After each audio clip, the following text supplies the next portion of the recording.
네 번째 챕터인 장애 유아의 일과 및 활동 참여입니다.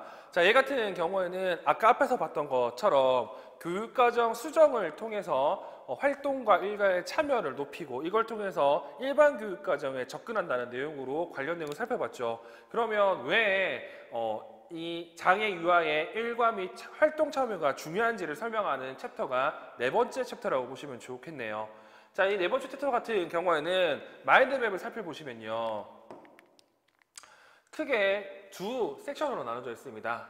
일과 및 활동 참여의 이해, 그리고 일과 및 활동 참여 증진 내용이 나오는데 시험 문제 같은 경우에는 이 첫 번째 섹션과 관련된 내용이 주로 나오죠. 다시 말해서 일과 및 활동 참여의 이해에서 이 참여의 개념이 엄청 중요하고요. 이 참여 같은 경우에는 참여의 범주 및 참여 단계로 나눌 수 있는데 이것들이 우리 시험에 많이 언급이 됩니다. 그리고 추가적으로 교주 논술에서는 참여를 나누는 세 가지 속성이 우리 시험에 언급됐다는 것 정도도 기억하시면 좋을 것 같아요.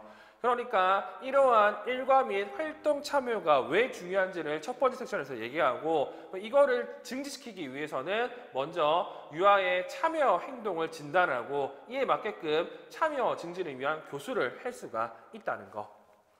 자, 그러면 우리 교재 내용을 좀 살펴보도록 하겠습니다. 첫 번째, 참여의 개념이 나오죠. 참여가 뭐냐?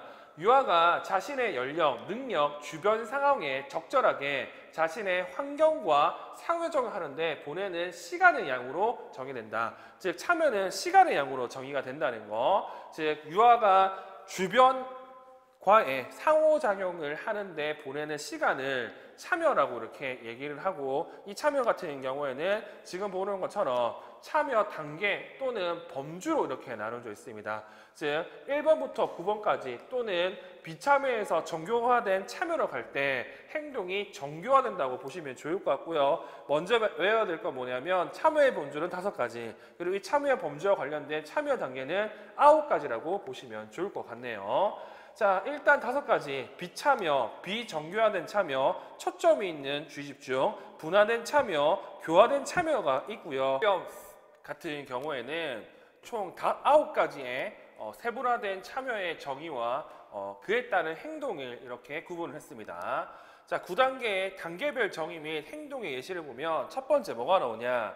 비참여가 나오죠. 이 비참여 같은 경우에는 말 그대로 참여를 하지 않는 근데 여기 어떤 개념이 포함되어 있냐면 성인이 보기에 유아가 하지 않기 바라는 그러한 문제 행동도 포함된다고 생각하시면 되고요. 예시를 본다고 하면 이렇게 불필요하게 기다리기 그리고 다음에 일어날 일과나 활동이 무엇인지 알고 있음에도 기다리기 그리고 멍하게 쳐다보기 그리고 울기, 징징거리기, 그리고 공격적이거나 파괴적으로 행동하기 이런 것들이 비참여라고 얘기를 합니다.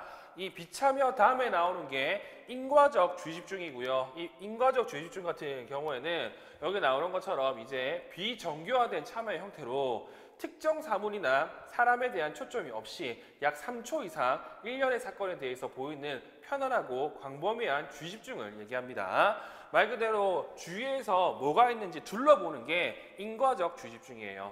자, 어느 활동 영역이 비어있는지 보기 위해 교실 안을 둘러보는 거 그리고 친한 친구가 어디에서 놀이를 하고 있는지 둘러보는 게 인과적 주의집중이고요. 이 인과적 주의집중에서 조금 더 간 형태가 이 분화된 행동입니다. 이 분화된 행동 같은 경우에는 말 그대로 자신의 행동 특성을 변화시키지 않고 단순하게 낮은 수준의 행동을 사용하는 환경과의 상호작용이라고 이렇게 되어 있습니다.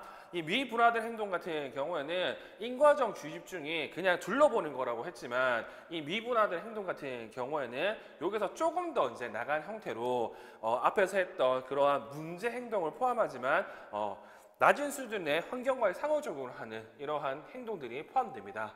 자동차를 같은 방향으로 반복해서 앞뒤로 굴림 그리고 딸랑이를 반복해서 흔듦 그러니까 말 그대로 혼자 노는 형태로 되는 게 비분화된 행동이라고 보시면 좋고요. 그 다음에는 초점이 있는 주의집중이겠죠. 이 초점이 있는 주의집중 같은 경우에는 인과적 주의집중과 다르게 얘는 환경 내 자극을 3초 이상 직접적으로 쳐다보거나 듣는 등의 반응을 보이는 형태라고 되어 있습니다.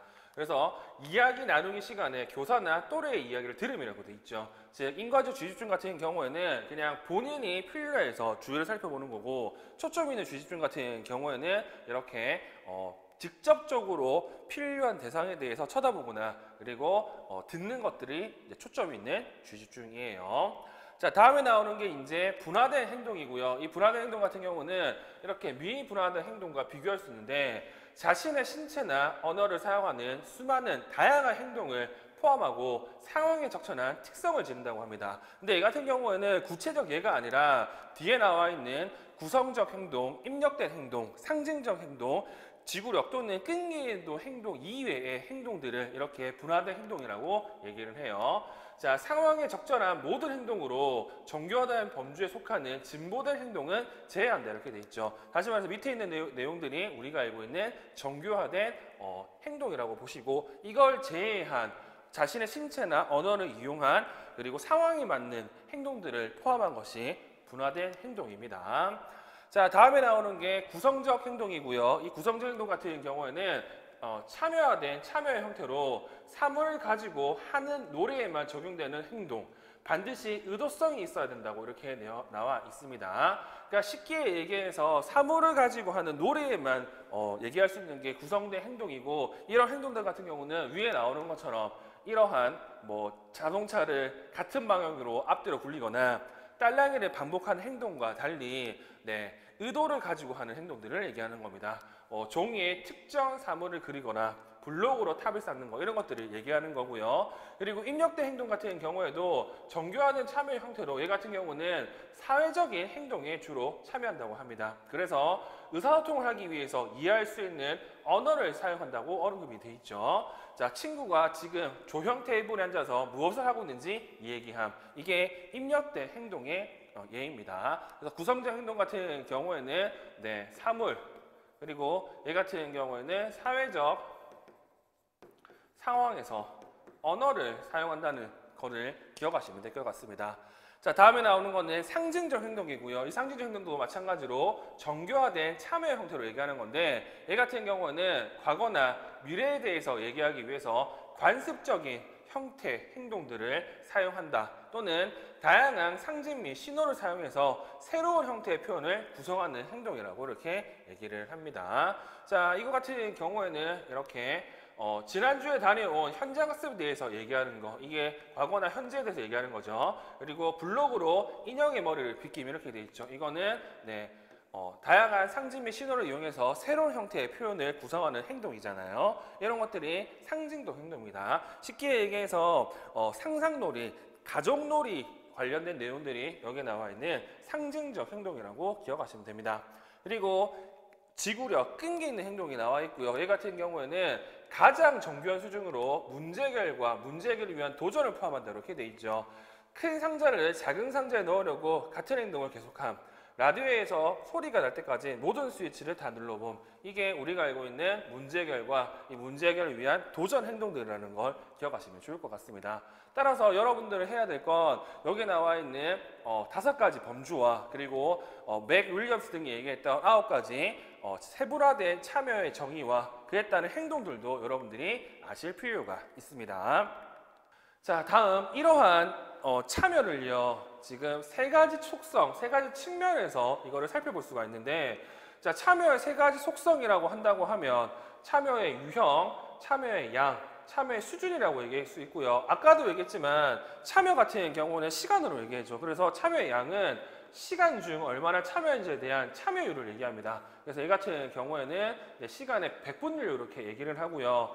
참여 유형 같은 경우에는 참여의 대상을 얘기하는데, 이 대상이 뭐냐, 성인과 참여를 했는지, 또래와 참여를 했는지, 교재를 조작했는지, 이런 것들을 얘기하죠. 그래서 유형은 성인, 또래, 교재에 해당합니다.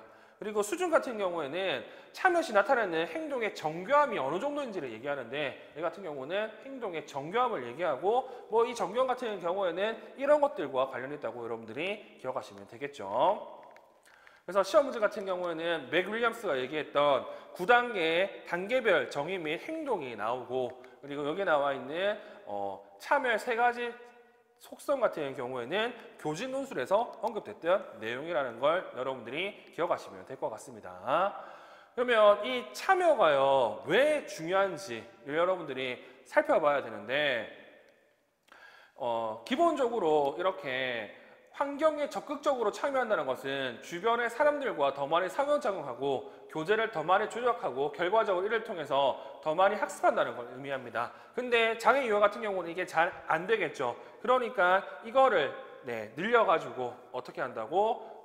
학생이 더 많은 사람과 상호작용하도록 만들어주고 교재를 더 많이 조작하게 만들어줌으로써 학습을 더 많이 할 수 있으니까 이 참여 증진이 중요하다는 거.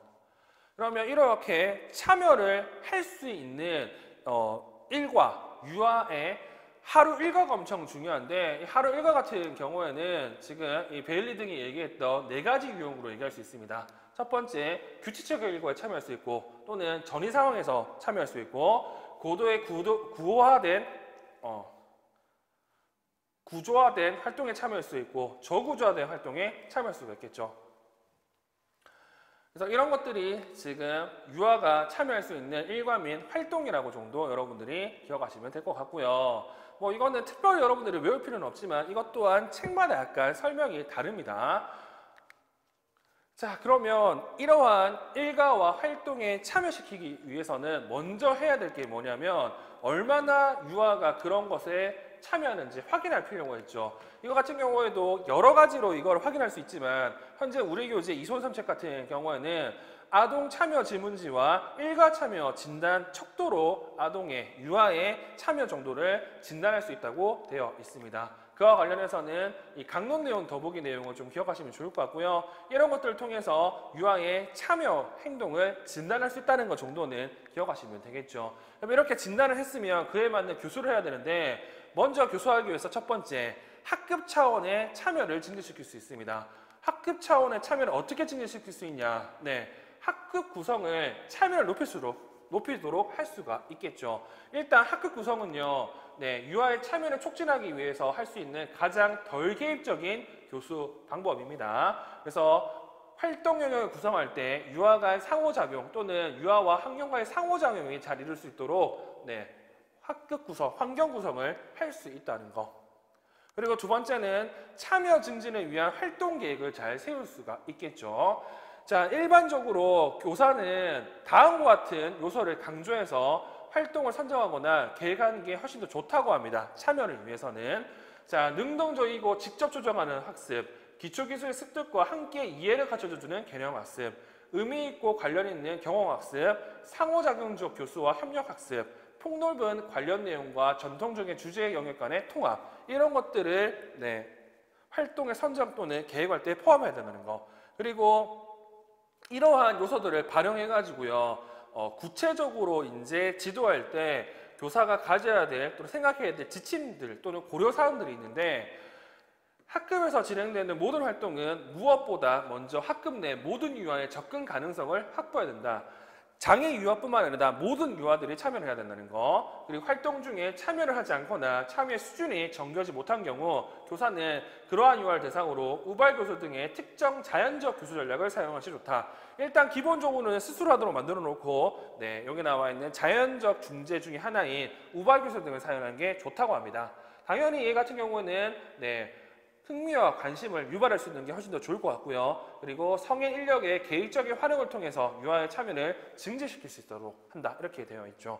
그리고 이손3책 같은 경우에는 참여 행동의 유형을 지금 보는 것처럼 목표 지향적 행동, 독립적인 행동, 그리고 사회적 행동을 나눠서 각각 이러한 참여를 높일 수 있는 구체적인 지침들을 이렇게 써 두었습니다. 그래서 이 내용들 같은 경우에도 한 번 정도만 좀 읽어보시면 좋을 것 같고요. 일단 목표 지향적인 행동 같은 경우에는 현행 수준보다 약간 높은 도전이 되는 기술을 포함한 활동을 제공해야 되고, 독립적 행동 같은 경우에는 모든 유아의 활동 접근성을 보장을 해야 돼요. 그리고 당연히 얘는 독립적 행동이기 때문에 최소한의 촉진만을 사용해야 되겠죠. 그리고 사회적 행동 같은 경우에는 또래 상호작용이 활발하게 일어나는 활동을 제공하거나 아니면 연합놀이 및 협동놀이를 촉진한다고 이렇게 언급이 되어 있습니다. 그리고 마지막으로 유아가 보이는 적절한 사회적 행동에 대해서 항상 피드백을 제공하고 강화하도록 노력해야 된다고 언급이 되어 있네요.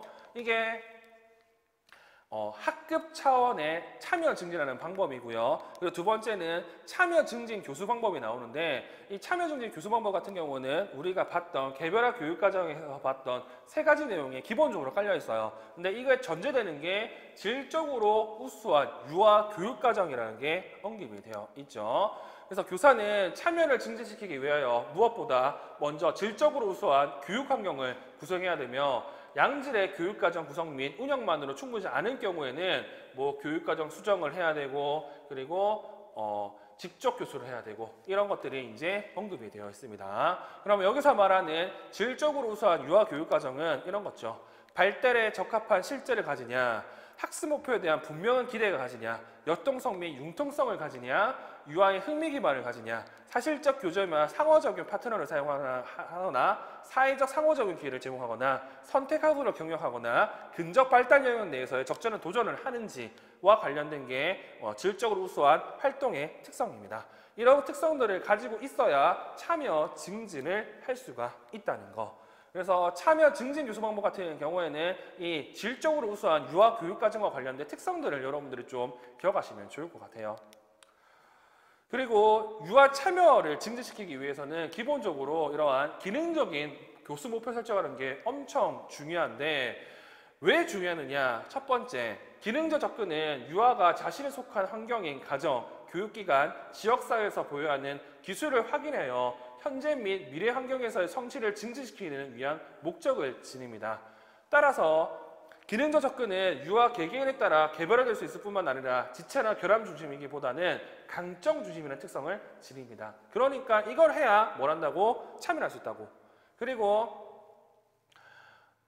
교수 목표를 수립할 때 유아가 자신의 환경, 매일의 일상적인 일과와 활동에서 성공적인 수행을 하는 데 초점을 맞추게 되기 때문에 유아의 참여가 증진된다는 거죠. 그러니까 기능적 접근을 해야 이런 것들을 한다는 것 정도는 기억하시면 될 것 같고 이걸 하기 위해서 몇 가지 고려사항들이 있거든요. 이 고려사항들 같은 경우에는 가장 눈에 띄는 게 뭐냐면 유아의 교수 목표를 설정할 때 표준화된 검사 결과만을 참조해서는 안 되며 유아가 속한 교육 환경의 일과 및 활동을 중심으로 한 관찰 결과와 가정 및 지역사회 주요 인물로부터 면담 결과 등을 함께 고려해야 된다. 그래서 얘네들이 시험 문제 꽤 많이 나옵니다. 진단평가 때 얘기한 것처럼.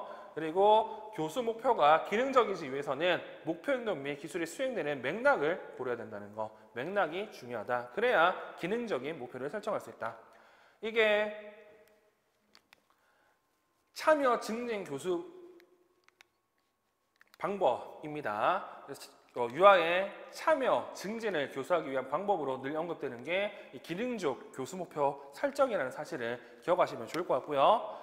자, 이제 볼 내용은 5번째 챕터인 사회적 통합입니다. 이 사회적 통합 같은 경우에는 활동주식 삽입교수와 관련했었죠. 즉 활동주식 삽입교수를 통해서 사회적 상호작용을 증진시키고 그에 따라서 사회적 통합을 시킨다고 말씀을 드렸는데 얘도 마찬가지로 4번째 챕터와 마찬가지로 사회적 통합의 중요성과 그에 대한 구체적인 전략들이 언급이 되어 있죠. 자, 마인드맵을 보시면 이렇게 나와 있습니다. 5번째 챕터 사회적 통합. 그래서 사회적 통합이 뭐냐, 그리고 사회적 통합의 중요성이 언급이 되어 있는데 개인적으로는 이 중요성 같은 경우 교주 논술에서 물어볼 수도 있을 것 같습니다. 그래서 사회적 통합의 중요성 정도는 여러분들이 기억하시고요. 그리고 이러한 사회적 통합을 촉진시키기 위해서는 뭐 주체자들이 교사도 준비해야 되고 일반 아동, 장애 아동, 부모도 준비를 해야 되겠죠. 그래서 준비한 상태에서 그에 맞는 교수 전략을 사용해야 되는데 이 교사 전략 같은 경우에는 일반 아동을 대상으로 한 장애 이해 교육, 그리고 장애 아동을 위한 사회적 기술 교수, 그리고 일반 아동과 장애 아동의 상호작용 촉진을 위한 방법들이 언급이 되어 있고요. 시험 문제 같은 경우에는 이 장애 이해 활동과 사회적 기술 교수와 관련된 내용이 우리 시험에 언급이 됩니다. 자, 그러면 교재를 좀 보도록 할게요. 자, 5번째 챕터인 사회적 통합과 관련해서 첫 번째 섹션은 사회적 통합의 중요성에 나오죠. 이 중요성을 언급할 때 이런 내용들이 나옵니다. 장애 유아 같은 경우에는 사회적으로 수용되는 특성들이 이런 것들이 있고 그리고 장애 유아 같은 경우에는 사회적으로 거부되는 이러한 특성들이 있다고 합니다. 다시 말해서 장애 유아일지라도 사회적으로 또래한테 수용되는 특성도 있을 수 있을 거고요. 그리고 거부되는 특성도 있다고 이렇게 얘기를 합니다. 그래서 이런 것들 때문에 어떤 문제가 생기냐면요. 어떨 때는 수용되고 어떨 때는 거부가 됩니다. 즉 통합된 장애 유아들이 보이는 다양한 형태 행동들이 또래들과 함께 지내고 싶고 그들에게 수용되고 싶다는 의도를 포함하고 있다. 이렇게 장애 유아들이 자신의 의도를 표현하는 시도가 또래들에 의해서 이해되고 적절하게 반응될 때에는 또래 문화도 수용될 수 있지만 그렇지 않은 경우에는 또래 집단으로부터 소속되지 못하고 거부당한다. 그러니까 이렇게 여러 가지 특성 때문에 수용될 수도 있고 거부될 수도 있어요. 그러면 거부가 되면 어떤 문제가 생기냐 또는 수용이 되면 어떤 게 좋으냐, 그게 이 사회적 통합의 중요성과 관련이 있겠죠. 자, 통합교육은 장애 유아들에게 전형적인 발달을 보이는 또래들과 함께 정상화된 생활 경험을 경험할 수 있도록 해줄 뿐만 아니라 또래들과의 사회적 상호작용을 통해서 사회적 능력을 형성하고 지원할 수 있는 기본적인 환경을 제공해 준다. 즉 사회적 통합을 하면 이런 것들이 좋아요. 조금 더 구체적으로 본다고 하면 첫 번째, 사회 윤리적 측면에서는요. 통합교육은 장애아동에 대한 사회 태도를 긍정적으로 변할 수 있고 또는 분리교육이 장애아동에 미칠 수 있는 부정적인 영향을 막을 수도 있어요. 그리고 기존의 교육시설을 이용할 수 있으므로 장애아동을 위한 교육의 경제적 효율성을 진전시킬 수 있습니다. 이게 사회 윤리적 측면이고요. 두 번째, 교육적 측면 같은 경우에는 쉽게 얘기해서 장애 학생 그리고 비장애 학생 모두 학업 성취와 그리고 사회적 기술 부분에서 많은 좋은 이점을 보일 수 있다는 게 교육적 측면에서 관련된 내용입니다. 그래서 이런 것들을 본다고 하면 당연히 사회적 통합교육을 해야 되겠죠. 그래서 우리가 알고 있는 이 통합교육의 중요성 또는 사회적 통합의 중요성 관련된 내용은 교준 논술에서 충분히 나올 수 있기 때문에 이런 내용들을 좀 기억하시고, 그러면 이러한 사회적 통합을 하기 앞서서 그러면 통합학급에서 장애 유아들이 겪는 사회적 어려움들이 이제 있을 텐데 이러한 어려움들 같은 경우에는 한 번 정도만 읽어보시면 좋을 것 같아요. 다시 말해서 수용되지 못하고 이런 식으로 거부를 당하기 때문에 이러한 어려움을 겪습니다. 그래서 이러한 사회적 통합을 하기 위해서는 기본적으로 교사, 그리고 일반 유아, 그리고 장애 유아, 부모가 모두 뭘 해야 된다? 준비를 해야 되겠죠. 특히 이 통합을 위한 일반 아동과 관련해서는 여기 나와 있는 장애 유아 수용을 위한 환경 구성과 관련된 이 내용을 여러분들이 좀 잘 기억하시면 좋을 것 같아요. 자, 그러면 이렇게 준비를 하고 그러면 구체적으로 사회적 통합을 위해서 교수 전략을 사용할 수가 있는데, 첫 번째, 일반 아동을 대상으로 한 장애 이해 활동을 할 수가 있겠죠.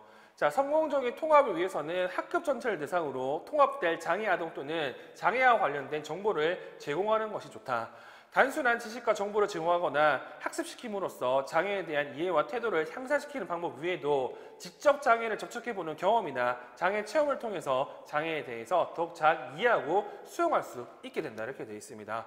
근데 중요한 거는 그냥 장애에 대해서 얘기하거나 또는 장애 체험하거나 이거보단 더 중요한 건 이 체험을 통해서 무엇을 배웠으며 앞으로 장애인에 대해서 어떻게 더 존중하는 태도를 보일 것인지를 쓰거나 토론한 것이다. 이게 훨씬 더 좋아요. 자, 특히 장애 체험 활동과 관련된 연구 결과를 종합해보면 이러한 모의 체험만으로는 장애 인식 및 태도를 큰 영향을 미치지 않을 수도 있다. 그러므로 교사는 이러한 활동을 수행할 때 활동이 목표한 궁극적인 인식 개선을 이루어질 수 있도록 장애 체험 전후 활동을 주의 깊게 계획하고 연계적으로 실행할 수 있어야 된다, 이렇게 돼 있죠. 그래서 예전 교준 논술에서는 여기 모의 장애 체험을 계획할 때 고려할 점, 유의점이 우리 시험에 언급이 되어 있습니다. 그래서 이 내용들이 시험 문제였고요. 먼저 모의 장애 체험은 학생의 부모를 포함한 교육팀에서 계획된다. 당연하죠. 다음, 모의 장애 체험은 장애 학생 또는 장애의 긍정적이고 독특한 특성에 초점을 맞춘다. 그래서 동정이나 그리고 초인간적 모습을 피해야 됩니다. 그래서 장애 학생, 장애 자체에 초점을 맞춰야 된다. 자, 그리고 모의장애 체험 전에 반드시 장애 체험 실시 이유가 설명되어야 되고 후에는 토의가 뒤따라야 된다. 그리고 모의장애 체험만으로 인해 장애 학생은 학급의 마스코트점을 모사해서는 안 된다. 독특한 특성이나 유사점을 강조해서 차이점을 삼는 것을 목적으로 해야 된다. 그래서 이런 내용들이 시험 문제였다는 것 정도 기억하시고 이게 교준 논술에서 관련된 내용을 쓰는 게 시험 문제였어요. 그리고 교준훈수가 관련해서는 이 장애 이해 활동 중에 뭐가 있냐면 모의장애 체험이 있잖아요. 그래서 여기 보시면 활동 중심의 장애 이해 교육 방법이 있고, 그리고 이해 중심의 장애 이해 교육 방법이 있는데, 유아와 초등 같은 경우에는 당연히 활동 중심 장애 이해 교육 방법을 사용하고, 이 중에서 여기 나와 있는 모의장애 체험과 관련된 내용이 시험 문제였다는 것 정도는 기억하시면 되겠죠. 자, 그리고 두 번째, 그러면 장애 아동 대상으로 또 교수를 할 수 있는데, 그걸 뭘 교수를 해야 되느냐? 네, 여기 나오는 것처럼 사회적 기술을 교수를 해야 됩니다. 자, 장애 유아의 사회적 기술 결함이나 지체는 일반 아동과 성공적인 사회적 상호작용을 방해하는 요인으로 적용된다. 그러니까 이거를 따로 가르쳐야 되겠죠. 그래서 어떤 사회적 기술을 이렇게 교사가 직접 교수를 해야 되냐면, 이것도 책마다 내용이 달라요. 근데 이소원 선생님 책 내용을 본다고 하면 이러한 사회적 기술을 가르쳐야 된다고 합니다.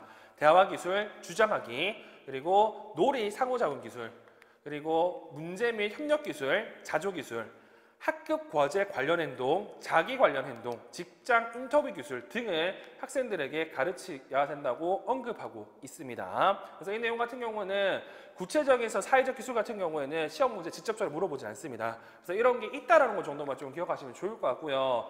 그리고 이러한 사회적 기술을 지도하는 것뿐만 아니라 뭐도 가르칠 수 있냐면, 그러한 상황에서 문제 해결 방법을 가르칠 수 있잖아요. 이런 문제 해결 방법을 보통 인지훈련이라고 얘기하죠. 자, 인지훈련이란 아동의 사고 전략을 변화시킴으로써 행동을 향상시키는데 초점을 두는 방법으로 다양한 상황에서 최소한의 도움으로 기술을 수행할 수 있게 하는 것이다, 이렇게 되어 있습니다. 그래서 사회적 기술을 직접 교수할 수도 있고, 이러한 문제 해결 방법인 인지훈련을 지도할 수 있습니다. 그리고 이소연 선책에서는 이거 말고 이 단짝 친구 기술, 버드 스케일이라는 훈련 방법도 얘기하는데, 이 단짝 기술 훈련 같은 경우 사회적으로 유능한 또래를 선정한 후에 훈련 교재를 이용해서 장애 유아에게 적용할 전략 사용 방법을 체계적으로 훈련하는 방법으로 주로 함께 있기, 같이 놀이하기, 이야기 등의 행동을 훈련하게 된다, 이렇게 되어 있습니다. 당연히 이러한 단짝 친구 기술을 훈련시키면 뒤에 나오는 것처럼 사회적 기술도 향상될 뿐만 아니라 상호작용도 향상이 될 거죠. 그런 내용들이 지금 이소연 선책에 언급이 되어 있어요. 그리고 이소연 선책 같은 경우는 이러한 단짝 친구 기술과 관련된 훈련 절차도 나와 있으니까 한 번 좀 보시면 좋을 것 같고, 제가 원하는 건 장애 아동을 대상으로 한 사회적 기술 교수 방법에는 직접 교수와 그리고 인지훈련과 그리고 다른 책에서는 단짝 친구 기술이 언급된다는 사실을 기억하시면 되겠죠. 그리고 세 번째, 일반 아동과 장애 아동의 사회적 촉진을 향상시키기 위해서는 아까 봤던 협동학습, 그리고 집단교수, 또래 지원 프로그램, 또래 교수를 할 수 있는데, 아까 봤던 또래 주도 중재가 물론 포함이 되어 있습니다만, 여기서 좀 특이한 게 또래 지원 프로그램이잖아요. 이 또래 지원 프로그램은 방금 얘기했던 또래 주도의 중재와 좀 다른 의미로서 사용되는 거고요. 쉽게 얘기해서 또래 주도 중재는 뭔가를 직접적으로 또래들이 가르치는 거고, 얘는 그냥 서포트 해준다고 기억하시면 좋을 것 같습니다. 자, 일반 교육 환경에서 장애 유아의 상호작용은 지원 체계를 필요로 한다. 이러한 지원 체계는 주로 또래와의 상호작용이 증대될 수 있도록 활동이나 대상자 등을 구조함으로써 이루어지는데, 이거를 또래 지원 프로그램에 한다, 이렇게 돼 있죠. 그래서 말 그대로 그냥 또래 도우미, 또래 지원이 일반 아동과 장애 아동의 상호작용 촉진하는 전략으로 사용된다고 기억하시고, 협동학습, 집단 강화, 또래 교수 등은 앞에서 봤기 때문에 이러한 카테고리에서도 한 번 더 언급된다는 사실을 기억하시면 좋을 것 같아요. 그리고 이소연 선생님 책, 옛날 책 같은 경우에는 이렇게 사회적 상호작용 증진을 위한 교수 활동으로서 방금 얘기했던 내용들을 이런 식으로 많이 언급을 해놨거든요. 그래서 여기 보시면 총 4가지 내용이 나와요. 환경 구성을 통한 학급 대상 중재, 그리고 자연교육 중재, 사회적 통합 활동, 사회 의사소통 기술의 직접 교수, 그리고 이 중에서 예전 시험 문제 같은 경우에는 여기 나와 있는 이 우정 활동, 그리고 여기 나와 있는 사회적 통합 활동이라는 내용도 언급이 되었었거든요. 그래서 예전 기출 문제를 풀기 위해서는 이런 내용도 알아야 되기 때문에 이런 것도 여러분들이 기억하시면 좋을 것 같습니다. 그래서 여기 보면 애정 활동이 지금 우정 활동으로도 이렇게 얘기한다는 사실을 여러분들이 기억하시면 되겠죠. 이게 사회적 통합과 관련된 교수 전략이라고 여러분들이 기억하시면 되겠습니다.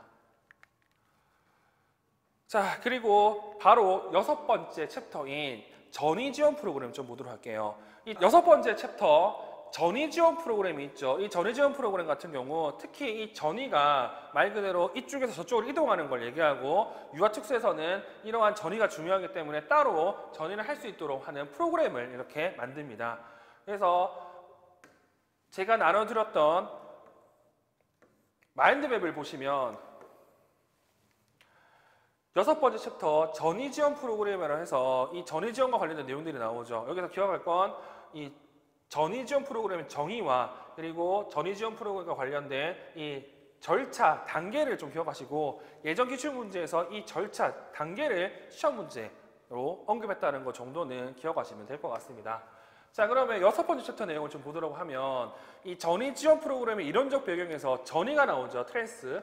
자, 유아와 가족을 다른 상황에 배치하게 되는 계획된 절차를 전위라고 얘기를 합니다. 그래서 프로그램 간 또는 서비스 간 이동 과정을 전위라고 하고요. 이러한 전위 같은 경우에는 다음과 같은 목표를 나타낼 수 있는데 이 목표 중에서 눈에 띄는 게 뭐냐면 유아가 새로운 환경에 독립적이고 성공적으로 적응할 수 있도록 강화를 하는 거고요. 그리고 뭐 이 전위 같은 경우는 기본적으로는 이렇게 수직적 적용을 얘기하잖아요. 그래서 유아가 일반 유치원이나 초등학교에 배치될 가능성을 증진시킨다고 언급이 되어 있습니다. 이러한 목표를 기억하시고 이러한 목표를 달성하기 위해서는 지금 2번째 섹션인 전위 지원 프로그램과 관련된 실제가 나오고요. 이 실제 같은 경우에는 뭐 책에 따라 좀 다르지만 구성 요소 및 방법이 이렇게 나와 있죠. 이 내용들을 한번 읽어보시면 되고 우리가 봐야 될 건 이 효과적인 전위 지원을 위한 단계별 절차를 좀 보시면 좋을 것 같습니다. 자, 전위 계획을 전개하기 나가기 위해서 교사들은 가족과 협력해서 일해야 된다. 자, 협력하기 위해서는 지금 같은 이러한 절차를 거쳐야 되는데 먼저 전위에 대한 초기 계획이라고 해서요. 자, 부모에게 전위의 전체 개념이 소개되고 교사와 가족들이 전위 과정을 시간표를 함께 작성하는 시기다. 자, 교사와 서비스 제공자는 가족과 함께 기관이나 지역구의 전위 정책에 따라 다가오는 유아의 전위에 대해서 초기 논의를 시작한다. 그래서 보통 이거는 9개월 전부터 이렇게 시작하다고 합니다. 이 단계는요, 전위 조정하기와 추후 활동에 대해서 잘 파악하고 있어야 되며 책임감을 당연하게 인식하고 있어야 되고 그리고 유아의 전위를 계획할 때 여러 사람의 팀이 이루어져서 함께 이뤄야 된다고 언급이 되어 있습니다. 자, 그리고 2번째 단계 같은 경우에는 전위 준비하기와 계획하기와 실시하기죠. 자, 이 단계 동안 가족과 교사는 함께 유아를 평가하고 앞으로의 계획을 적극적으로 세우기 시작한다. 이런 활동은 일반적으로 전위 6개월 전에 발생한다. 이때 가족과 교사들은 전위 시간 계획표를 참조해야 하며 모든 계획이 계획표의 순서에 맞춰서 이루어지는지를 검토해야 된다. 이렇게 함으로써 가족은 앞으로 변화에 대비할 시간을 가지게 된다. 이렇게 되어 있죠. 그래서 이때 구체적으로 어떻게 해야 되느냐. 자, 교사는 유아의 새로운 환경에 대해서 선호를 파악해야 되고요. 그리고 이 선호를 파악한 다음에는 관련해서 지역사회 내 다른 프로그램에 대해서도 잘 알고 그와 관련해서 어떤 식으로 연결할 것인지를 고민해야 되겠죠. 자, 그리고 3번째, 새로운 프로그램 소개라고 되어 있죠. 자, 가족은 새로운 프로그램을 소개받고 새로운 프로그램에 방문해서 자료에 대해서 새 교사나 서비스 제공자와 정보를 나누는 것을 격려받는다. 자, 유아의 현재 성취 수준과 특별한 요구, 장래의 목표 등에 관한 정보뿐만 아니라 유아가 좋아하는 활동, 하루 일과에서 어려움, 가정에서 유아가 가장 잘 일할 수 있는 보상과 훈련에 관한 정보를 나눈다. 또한 전해에 관한 가족들의 관심사와 우선권을 말할 수 있는 기회를 갖는다. 이렇게 이제 되어 있습니다. 자, 그리고 이렇게 새로운 프로그램 소개를 받았다고 하면 이제 어떻게 된다? 네, 전위와 관련된 추후 지원과 평가를 해야 되는데 유아가 새 프로그램으로 전이한 후 유아와 가족은 몇 주 혹은 몇 달 동안 전이의 기관의 지원을 필요할 수 있다. 유아가 받는 프로그램으로 옮긴 후 전이 조정자와 팀은 유아와 가족의 적응 정도를 검토해야 된다. 이러한 검토는 유아가 새 프로그램 옮긴 후 수주 혹은 수개월 이내에 진행해야 된다. 그래서 이렇게 프로그램을 진행하고 난 다음에 이에 대한 평가를 하겠죠. 그래서 평가는 내용들이 이렇게 언급이 되어 있습니다. 그리고 책에 따라서는 이 전의 단계가 이소연 선생님 책에서는 이렇게, 그리고 김경호 선생님 책에서는 이런 내용들로 나와 있고요. 예전 시험 문제 같은 경우는 이 단계별 절차에서 맨 마지막에 전이 추후 지원과 평가와 관련된 내용들이 우리 시험에 언급이 되었습니다. 그래서 이 전의 단계 같은 경우에도 단계의 특성 정도는 여러분들이 좀 알고 있는 게 좋지 않을까라는 생각이 들어요.